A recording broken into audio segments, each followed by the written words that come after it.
Seorang pemuda Papua terancam dipenjara seumur hidup atas tuduhan tindak pidana yang tidak dilakukannya.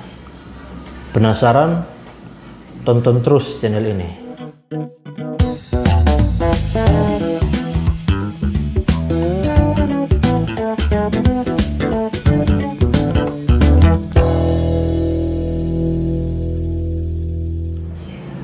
Seorang pemuda Papua bernama Melkias Kaye berumur 23 tahun yang merupakan seorang warga sipil biasa yang bertempat tinggal di Kampung Insum, Kabupaten Maibrat, Provinsi Papua Barat, harus dituntut hukuman seumur hidup dengan tuduhan yang serius, yaitu melakukan pembunuhan.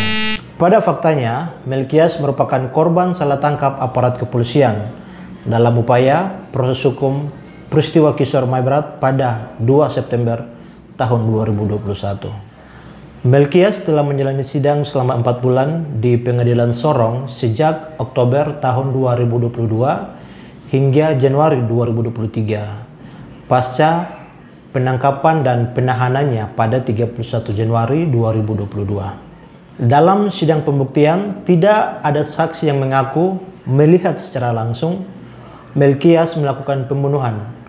Bahkan pengakuan dari saksi, inisialnya IW, itu berubah-ubah dan tidak dapat dipercaya.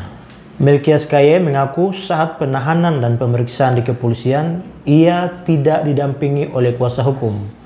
Dan juga penyidik memaksanya dengan ancaman untuk mengaku. Saya ulang ya, penyidik memaksanya dengan ancaman untuk mengaku sebagai pelaku dan tanda tangan berita acara pemeriksaan atau BAP yang dibuat oleh petugas. Nah, di bawah ancaman itulah Melkias pun menandatangani berita acara pemeriksaan tersebut. Kemudian pada saat dalam proses persidangan, tanpa bukti-bukti yang sah dan kuat, jaksa penuntut umum menuntut Melkias dengan hukuman penjara seumur hidup. Kuasa hukum dari Melkias telah mengajukan pembelaan dan meminta hakim untuk membebaskan Melkias karena terbukti tidak bersalah. Sahabat semua, sidang putusan dari Melkias akan dilanjutkan pada hari Jumat 3 Februari 2023. Menurut kuasa hukum Melkias, Yohanes Mambrasar, bahwa penangkapan dan proses hukum dari Melkias merupakan gambaran kecil dari praktek-praktek penangkapan dan proses hukum warga Papua secara sewenang-wenang. Dan ini tentunya menunjukkan praktek-praktek buruk penegakan hukum di Papua. Lanjut, menurut kuasa hukum, bahwa praktek-praktek hukum ini turut mempertebal, menguatkan kebijakan diskriminasi negara terhadap orang Papua, serta berkontribusi meningkatkan kekerasan terhadap rakyat Papua dan konflik di Papua.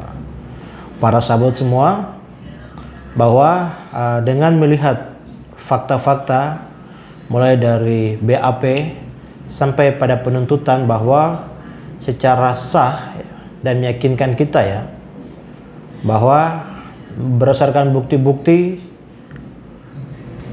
Melkias ini tidak ada satu bukti yang kemudian bisa membuktikan bahwa si Melkias ini terbukti bersalah atas tindakan pidana yang dilakukannya. Untuk itu, mari kita kawal terus kasus ini supaya Melkias ini bisa mendapatkan keadilan, dan juga untuk hakim agar bisa menuntut dengan memberikan rasa keadilan kepada Melkias.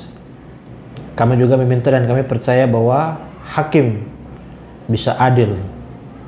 Hakim bisa memberikan rasa keadilan bagi Melkias. Itu saja dari saya.